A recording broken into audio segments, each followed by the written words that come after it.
Welcome back to Smiley-Face Comics. When I was a kid, I had a comic book collection. And that comic book collection was very different from the comic book collection that I have now. And what you're seeing in front of you is what I have left from this comic book collection, which is very, very few and far between, right? You also see my cleaning robot over there, which I guess I forgot to put away today. Anyway, I digress. When I was a kid, comics were in a boom period, so speculation was at probably its all-time high. I remember my grandmother going out and grabbing whatever comic book she could find on the stands. I remember going to every grocery store and seeing comics on the stands and just grabbing whatever I could, A lot of the stuff I actually wound up selling when I was probably in my 30s, because I had carried around this very box with me since I was about 11 or 12 years old. So 1992, 1991, I was in 6th grade. All me and my buddies were going around grabbing comics, whatever we could find, going to comic book shops. And whatever we could find, we'd buy, and the older the better, because at that time we all thought, if it was old, it was worth money, or it would be worth money. Didn't really turn out to be the case so much these days, but this box is actually part of the story, because this was I think I got this in Walmart, but this actually came as a package, and Image Comics were the boom of the boom, right? And I remember this box came with, I think it was Spawn, either #1 or Spawn #2. Neither one of these carried with me through adulthood. I think I sold off most of my Spawn collection. I think I sold it to a comic book store in order to get store credit, because they had a bunch of Uncanny X-Men comics.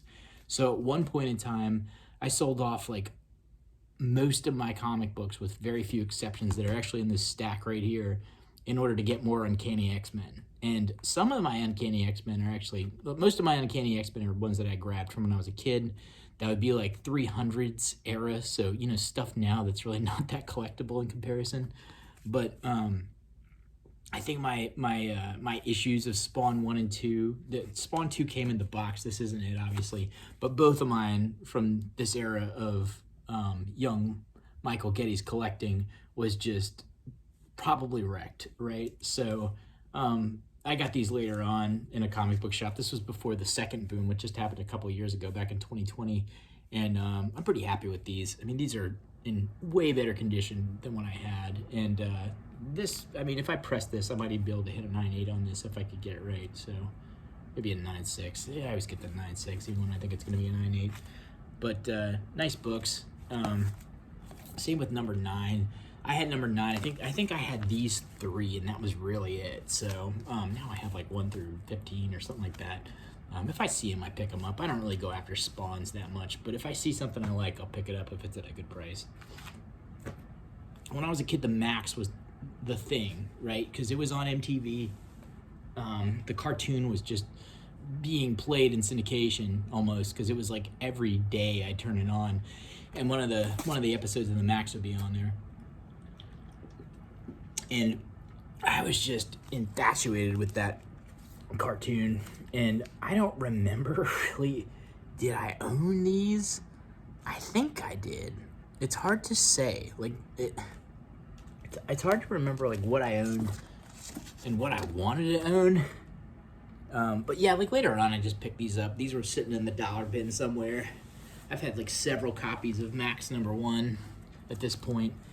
I think I own Max 1 and 2. I have no idea anymore. Pretty sure these are books that I don't know. I never had the glow-in-the-dark copy, though. But still, I still pick these up. I think I have the 1 through 6 or something like that. This is a great story. If you've never read the Max, check it out. If you've ever seen the cartoon on MTV, the one that they did back in the day, I think that it's on YouTube. You could watch it for free. Watch it. It's incredible. It's so cool. And it's pretty much almost the same as what the comics were, which is really cool. So you can read it and then watch it and pretty much be seeing the same thing, just animated. And Sam Keith his art is just so unique and amazing, and his lights and shadows, and I don't remember if he's his own colorist, but this is just great. It's almost kind of got like a Jay Lee thing going on. Um, Speaking of Jay Lee, Youngblood Strike File #1. This is not one that I owned. This is one I owned this when I was a kid, but this is not the one I owned. But I do remember just like loving the Liefeld at the time, because Liefeld was like the rock star, you know, back in the 90s. Gosh, this is the worst version of this comic. It's in terrible condition. But I do remember like reading it over and over again, and I'll never forget like this weird mask. Like he's got the Cobra Commander mask on page 1, and then like on page 2 he doesn't. And he's got this weird like do-rag or something going on here. See that? And this wasn't on the normal character. This was only like in the Youngblood Strike File, which is like a flashback. And then he's got this sidekick Glory. I guess this is like her first appearance. And there's got to be like a million of these things printed. And there was a flip book, which was even cooler. And I remember I didn't like Jay Lee at that time. Like I thought he was kind of like weird looking and a little like out of like the normal house style, I guess, the Marvel house style. And he just had this like really cool like inky, like black inky like shadow thing that he used. And he always had like the pointy knives and kind of scary looking Halloween type characters. But later on, like, yeah, like look at that. That's so cool. Such cool artwork that he did with these books. Look at that. That's amazing. So Jay Lee now, like, I'll sit there and read an X-Men comic with Jay Lee, and I'll be like, wow, he does such a good job. He's so interesting compared to like the other artists at the time. That looks like Apocalypse a little bit, doesn't it? But yeah, so I think now I go back and like read more on the Jay Lee side more so than the Liefeld side. But I'm pretty sure I got this in the quarter bin somewhere, you know. This is one I owned when I was a kid. This is one of those like gimmick covers that were rampant back in the 90s. This is X&O Man of War #0. I don't think I owned any other X&O Man of War books except for this one. And this is not the original. I pulled this out of a quarter bin. And this is a Joe Quesada cover, but I mean with this crazy like, I don't know, it's embossed, but I mean, it just really pops with this foil cover, and I always loved this cover when I was a kid. It's so shiny and cool. It's kind of like, if you ever look at, what's another Zero? Bloodshot Zero. It's just, you could just stare at this for hours. Look at all these details in this muscular, in this muscle here. So, very cool. This is one I owned when I was a kid. I don't think I owned Wildcats #1, but I definitely owned Wildcats #2, right? Didn't everybody? But I pulled this one out of the quarter bin later in life just because I remember that cool stereoscopic background cover that swirled around as he moved it. I thought the Void, is that her name, Void? Or is Void the one from... No, Zero's the one from X-Men. Pretty sure this is Void. I thought these characters were amazing. You got Voodoo, Warpath. Is it Warpath? No, it's not Warpath. Warblade, right? They all have like X-Men names, kind of. Spartan and Zealot, I think. But these were fun characters for me. I really thought Jim Lee did a really good job with his team. I always like covert action teams was cats. But I have a like a mini collection of just gimmick covers that these sit in now. Like I don't own any other Wildcats now, but I definitely own this. This just sits in a gimmick cover lot at this point. Gen 13 #1. Okay, so when I was a kid, this is one of the original books from when I was a kid, right? And I think that this isn't even a near mint. Like it might be a very fine. It's got some pretty decent spine ticks here. And it's probably because I damaged it, because I remember just like thinking this book was the end all be all of collector books, because back when I was a kid, this thing was $30 in comic book shops.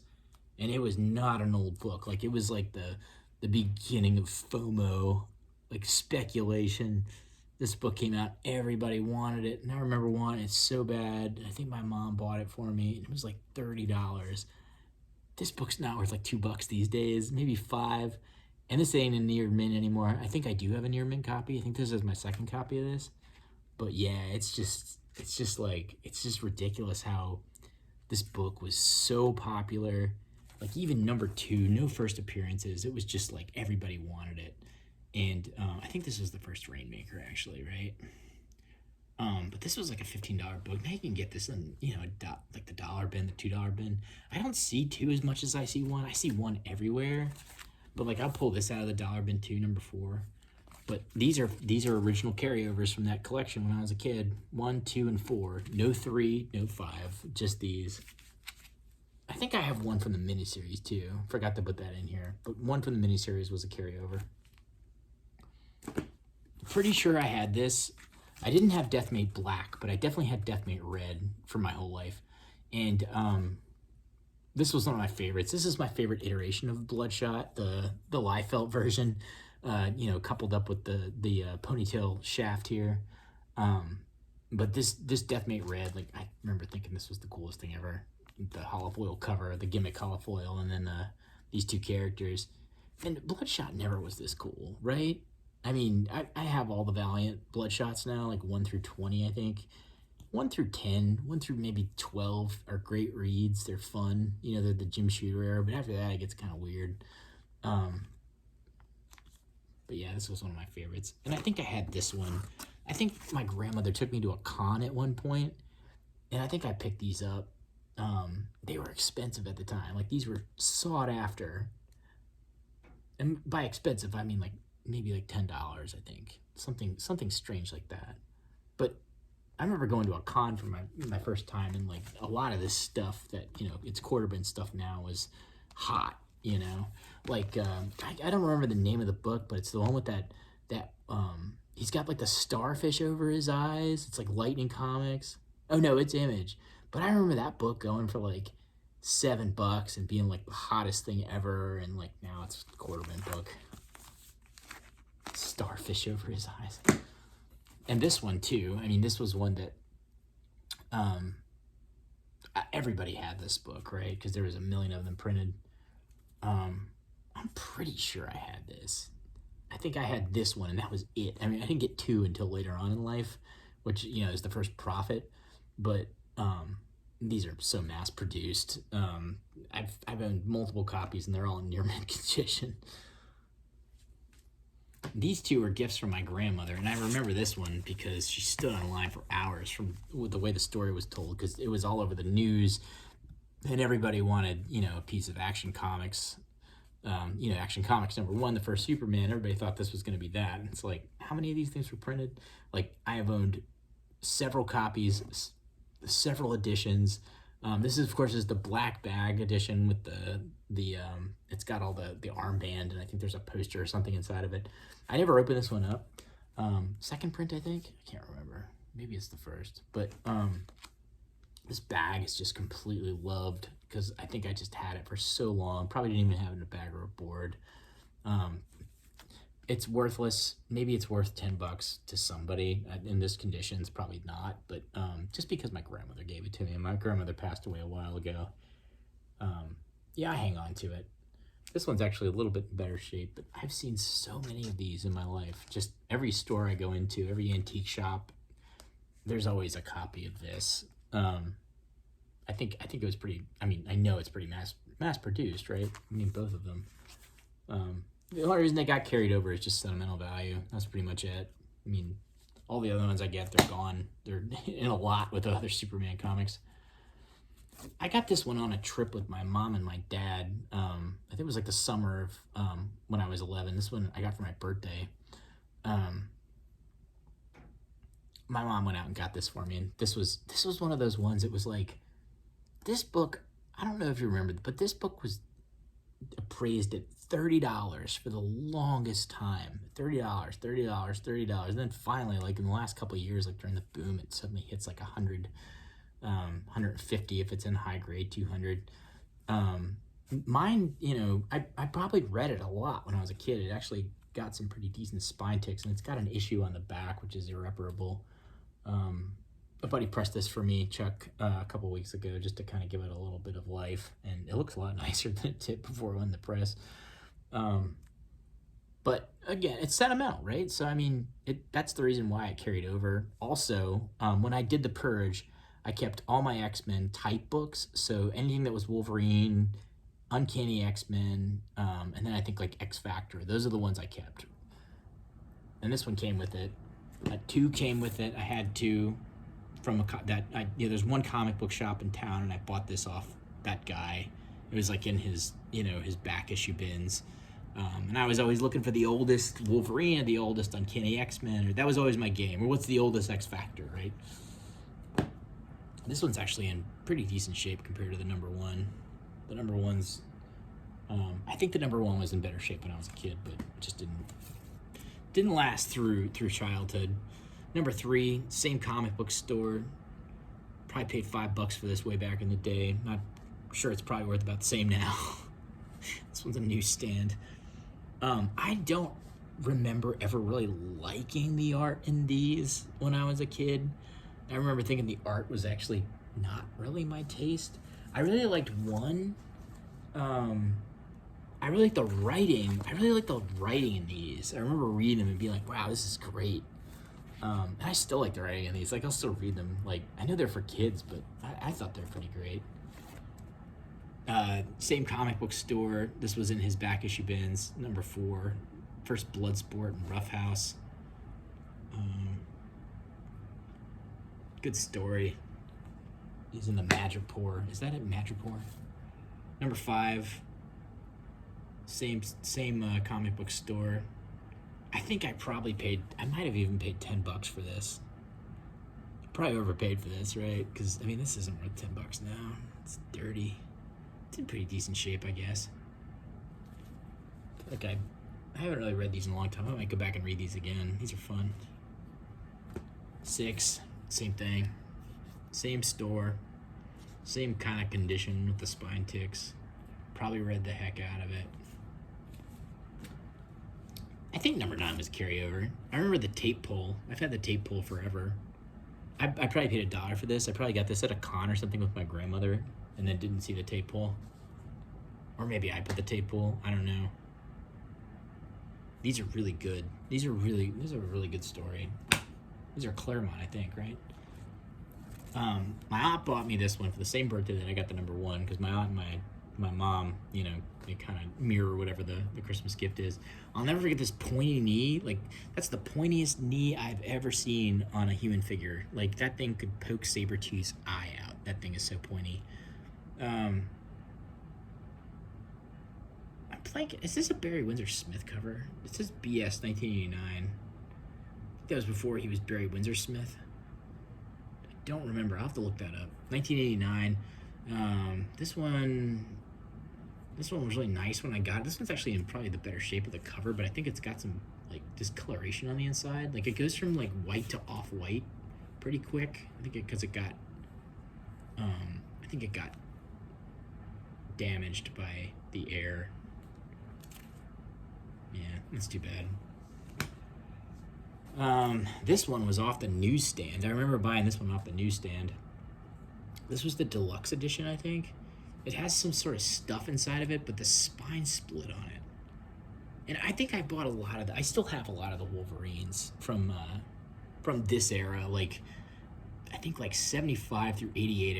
I probably bought right off the rack or off the comic book or off the comic book store shelf or something like that. Because they all say direct edition, even though I'm pretty sure I bought them in like Kroger or something like that. So maybe, I don't know, maybe Kroger was getting direct edition, but I don't think I went to a comic book store to get these.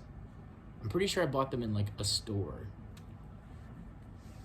I don't remember where I got this one, but wherever I got it, it is a newsstand, and it does have the Deadpool card. And this was one of the original books from my childhood collection. And I just realized today it was a newsstand when I took it out to show on this video. I knew it was a Deadpool card, but I didn't realize it was a newsstand. I mean, and what? It's probably worth like $10 still, because how many of these exist? This is a pretty sharp copy, though. I mean, if the newsstand is something that is ever sought after, might be worth getting graded. But it's hard to always say, because like it's hard to always to grade the bag, you know, the ones with the bags on them, because it's like apparently the bags are like acidy and they ruin the comic, but it's like, but you're gonna take it out of the bag, you know, and like take it out of the original condition. I don't know. I mean, I've got an open newsstand I know upstairs that I can always read if I want to. So I'm like, do you take it out? Do you leave it in if you grade it? Because people take it out, then you lose the Deadpool card with it, and the package is gone. I don't know. Anyway, what would you do? Like, you know, give me a comment. What would you do if you were in this situation? All right, this is one, I've owned a lot of these. You probably see me talk about this one a lot on the channel. This is the original, from the original collection when I was a kid. I like to draw. I'm not a really great drawer, but I do draw. I have an art degree. But I remember drawing this comic a lot. Like, comic books is what got me into art, like sitting there drawing this type of stuff. And this cover was one of the covers that I just like always had a pen and a pad in my hand. I was trying to do this Deadpool figure, which, you know, a lot of people say like he draws like a high schooler, you know? So it's like when you're a kid and you see this type of thing, you're like, oh, I can do that. You know, I can draw like that. So he, you know, Liefeld's like somebody who you can emulate, you know? But there's a big coffee stain there. I've had 2 9/8 of this. I've actually sold the first 9/8 during the boom, and then the second one I have, and I'm just hanging on to. But this is just like my reader copy that I had from when I was a kid, hanging on to. It's got a big dent. It's got some huge spine ticks, and then the coffee stain. I could probably get the stain out, but, you know, whatever. I've got a 9/8. Who cares? X Factor #1. Same comic book shop in town. The only one in town I bought this from. It's got the little ticks here, makes it not even a perfect condition comic. I bought this for $10 probably in 1993. It's still worth $10 today. Maybe with this, maybe it's not even worth $10. This book has not gone up in value. Maybe in the boom it went for 15 in 2020. Right now, it's still worth 10 bucks. Always has been, and I'm wondering if it always will be, because there's so many of these out there. Like, I see these all the time. It's like X Factor 1, great. And if you ever read this, it's the dumbest story. Read it. Take your time, read it. It's so stupid. They're mutant hunters who are like not pretending like not to be mutants, but they go out and they work for the government, and then they try to like convince the authorities that they're like, oh, we'll take care of it. And then they take the people back and like, hey, we're really the good guys, you know? So stupid. X Factor. So when I was a kid, when I was 11 years old, this was like the big key that I had in my collection. So it's like the first appearance of Death. It's not Archangel. It used to be the first appearance. It's not the first appearance anymore. Now 23 is the first appearance. The only reason why this is the big crowd pleaser is because it's him on the cover, right? And it's a cool character. And back in the 90s, like if you read like X-Men books from here on out, they were pushing this guy like crazy. Like they were like trying to sell him, trying to get him over, I think is the wrestling term. I don't think he ever really got over. Uncanny X-Force, if you go back and read that, that's a fun read. They do a good job with him in there. But I don't think he ever really popped off as like a Wolverine, which I think they were trying to make him into with these amazing wings. I love the character design. I love the costume. I don't know what it was about him though that just never got over. Like it never transpired into this like timeless character like Wolverine.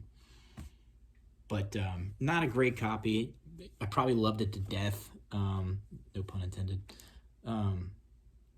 But yeah, just when I was a kid, I remember buying this for like 20 bucks and being like, wow, I got this huge key of this first appearance, you know. Yeah, you could pick these up a lot of places. And probably near mint for $20 nowadays. This probably came in like a pack of comics. This is X Factor. This is one that I had from when I was a kid. 11 years old, 1991. I was buying them that year. Pretty heavy. Nothing special. I think it's the first appearance of this team together. It's a $3 book now. This is one I've gotten back into my collection. I used to have Deadpool 1 through 4, Circle Chase, and then I had the second series as well. Mine was probably beat. This one's in great shape. I got this one I think before the boom happened in 2020. I was really glad that I got this one back in a more like a near mint condition because I'm a big Deadpool fan. Um, but yeah, it's in much better condition probably than my childhood book. I never got 3 through 4 back. I should get them back. They're pretty fun. This one's a fun read. Um, but yeah, just never had the time to really get back to 2 through 4 or pick it up, or I never saw it, or this is a carryover from my childhood collection, number 25. This is the big where he gets the adamantium sucked out of his skeleton. Pulled this one probably off the rack. This might be a newsstand. I gotta check. A friend of mine, I went up to visit in Connecticut when I was on that same trip where I got the Wolverines in the back of the car for my birthday. And I remember telling him I was a big comic book collector. So he shows me X-Men number 12 and number 14, right? First Juggernaut and then first Sentinels. And I like wanted them so bad. And he's just like, he wouldn't let him go. Like, he knew what he had. But a couple months later, I guess he picked this one up at a yard sale. It's got the grocery stamp on it. It's in pretty decent condition. But I thought that like this was the oldest book in my collection for the longest time, and I thought it was the greatest thing ever. And it was like old. It's a pretty unremarkable X-Men comic. First appearance of this ripoff Iron Man, Cobalt Man. So yeah, I think now it might be $50, $60, but most of my life this was like a $15 book. So this one is I picked this one up at the comic book shop, and for the longest time this was my oldest issue of Uncanny X-Men. And I remember just going back through my collection and just thinking, wow, like this thing's so old. It's like 1984. Yeah, and X-Men goes on forever, and I think I was collecting like 301, 302. The Phalanx was something that was on the rack when I was buying them, and I think I kept on getting them off the rack for a while. But I got this one in the comic book store, and I thought it was the oldest thing in the world, and I just like loved it just because it was the oldest X-Men I had.